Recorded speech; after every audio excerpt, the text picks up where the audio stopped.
কৃষ্ণনগরের সরকারি গাড়িতে চড়ে কৃষ্ণনগরের তৃণমূল প্রার্থী মহামন্ত্রীর বিরুদ্ধে মনোনয়ন জমা দিতে যাওয়ার অভিযোগ।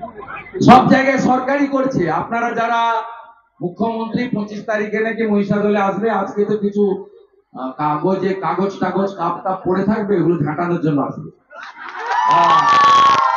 এই মুখ্যমন্ত্রী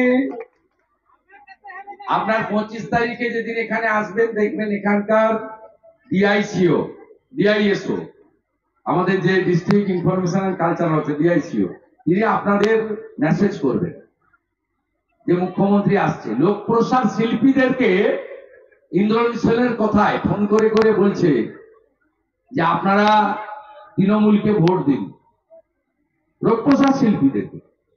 অতএব গৌয়া মৈত্র একই ঝাড়ে একই বাঁশি হবে, মমতা ব্যানার্জির ঝাড়ে ওই বাঁশি হয়। আমাদের গাঁয়ের ভাষা আছে, সরল ঝাড়ে সরল বাঁশ, পিকটি ঝাড়ে পিকটি বাঁশ, কাটা ঝাড়ে কাটা বাঁশ।